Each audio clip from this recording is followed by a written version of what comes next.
Hi, everyone, and welcome to the very first episode of the Musically Made podcast. My name is VaNia Ellison. I am from the great city of Philadelphia, and one cool fact about me is that this past August, I competed in a state pageant and I got top 10 in my first try. Now, this is a podcast that's centered around music, so I will now describe my relationship with music.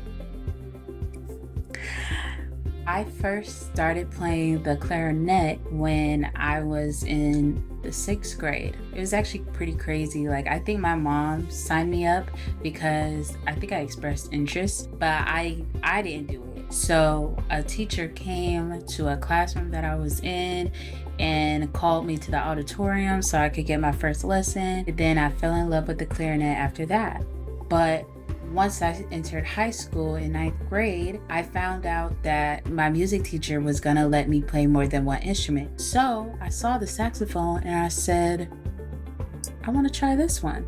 It was a tenor saxophone, if we're gonna be specific. I don't know how to play any other.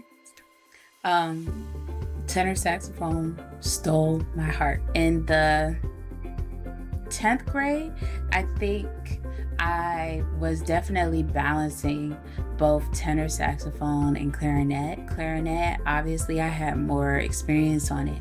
So when I did all city and concerts and stuff like that, my focus was clarinet.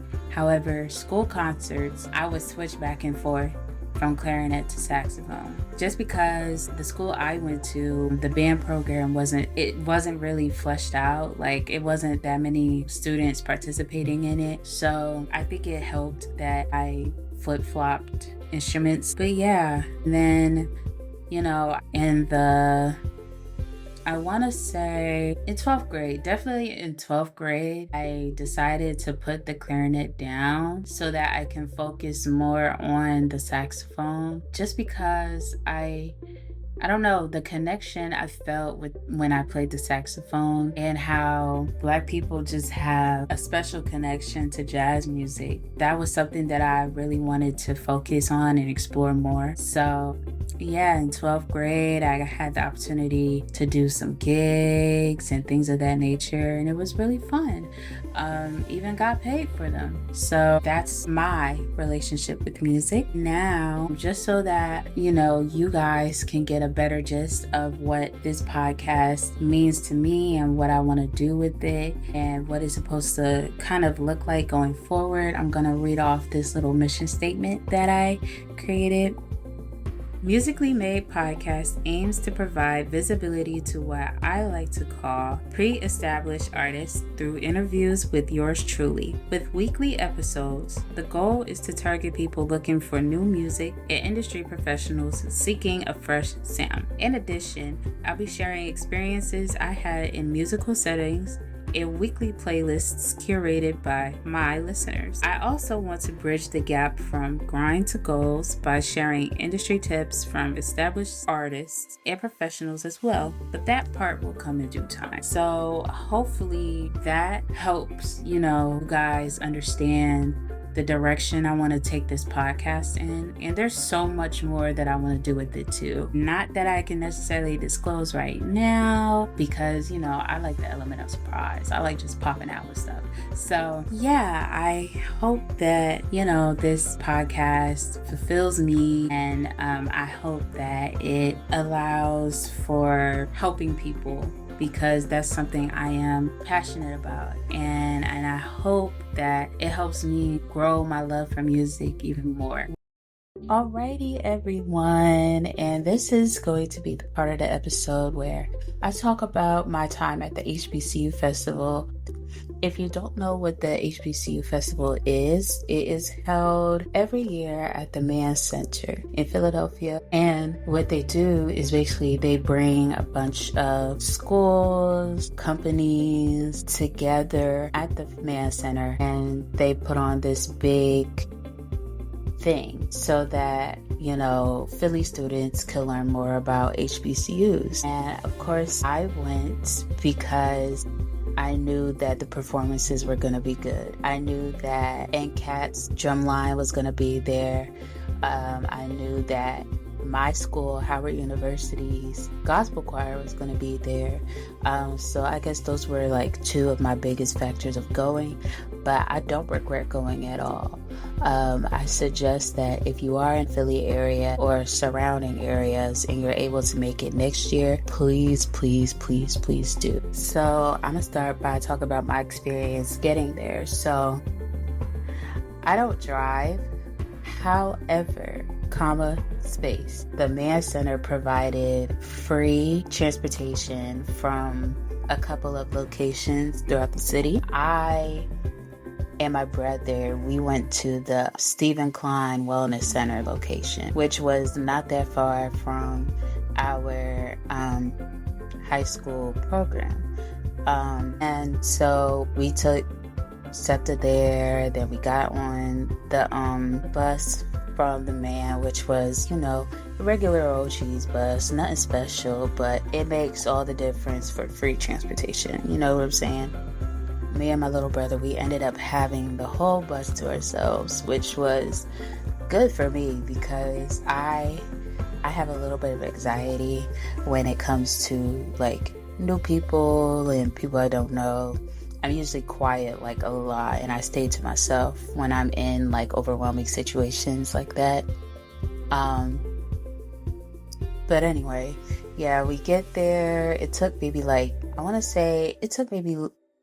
15 minutes to get there, maybe less. And everything was pretty seamless. I really liked that it wasn't really any lines, and they made sure it wasn't any lines. Well, naturally it was going to be lines at some capacity, but they tried to make the process as smooth as possible, try to get everybody in as fast as possible. Immediately when I went in, I go straight to, I think what they were calling the TD Pavilion, because the event was sponsored by TD Bank.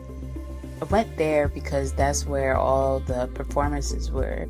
I know I came in with the mindset like, hey, I'm really just here for the performances. So the first performance that was going on when me and my little brother arrived was, I believe it was the Jeremy Winston International Chorale. I don't know what that school is, but they sang Happy Day. So that's such a classic song to start off the event with, and I really appreciated that. Then I'm not necessarily sure if I'm going in order, but this is the best of my memory. Next was the Powerhouse of Red and White for Winston-Salem State University. So if you don't know who they are the cheerleading team for Winston-Salem State. So like you can imagine, it's Stomp and Shake.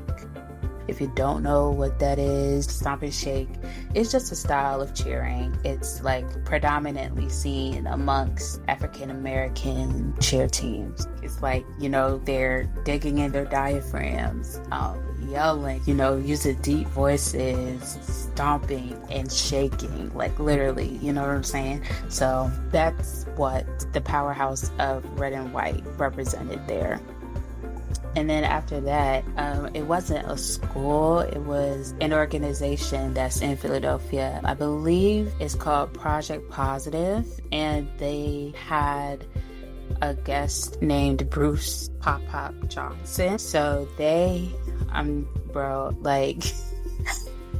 were so ridiculous, but in the best way, because they got on that stage and they was dancing all kinds of ways. Like there was this one guy that was, I think he was 17 years old, they said, but he was standing, fully standing on another one of their shoulders, and then he did a backflip off of the shoulders. And then there's this other thing that they did where it was three people all holding on to each other, and they were just spinning around. If you need this visual, please visit my Instagram, TikTok, and YouTube at Musically Made Podcast, and you'll see the whole recap of the day, of the performances, not necessarily of the day, but yeah.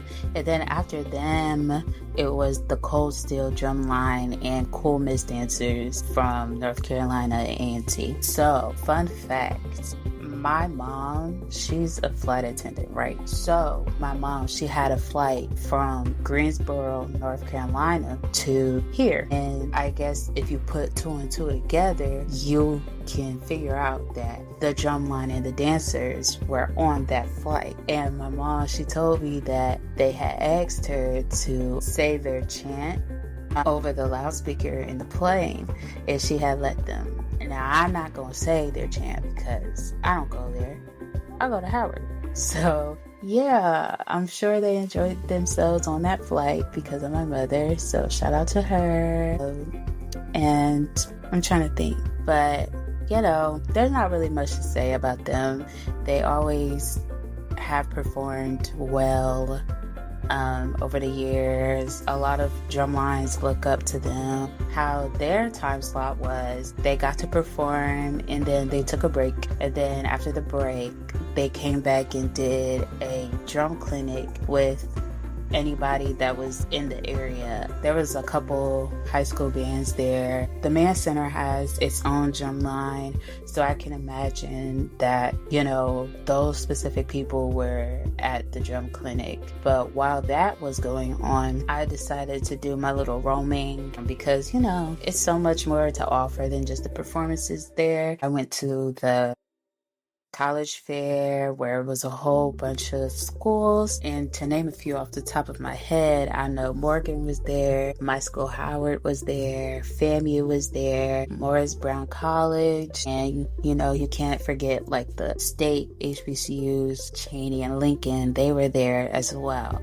And it was so many other schools. I'm so glad that the turnout was worthwhile because yes, we want to learn about HBCUs that are closed and things of that nature, but you know, I like that they had a range from the top to the bottom, kind of, in a way. Of course, I visited Howard's table, but mainly just to give them information if they ever got anybody that was interested in joining the Showtime Marching Band, you know. And after the college fair, I briefly walked through the career fair. Off the top of my head, I know that it was opportunities from the Philadelphia Water Department, from Wawa, from the 76ers, and I remember Pico being there too. But you know, after I did my little walking around, I met a pageant queen that was selling authentic Hispanic water ice, I think it was. Yeah, I think she was selling that, and I took a cute little picture with her. And I met a girl who went to Tennessee State University, and she played my instrument. She played saxophone, so of course you can imagine we was chopping it up for a little. The only difference I will say is that I played tenor saxophone and she played alto saxophone, you know, but you know, saxophone family, all of that. So, you know, after talking to her, I grabbed me some water, but after that I was a little overstimulated, so I decided to just go back to where the performances were. And when I got back, the Mann's Motion and Music Academy Drumline and Elite Steppers were coming on, and those young folk did really well, I must say.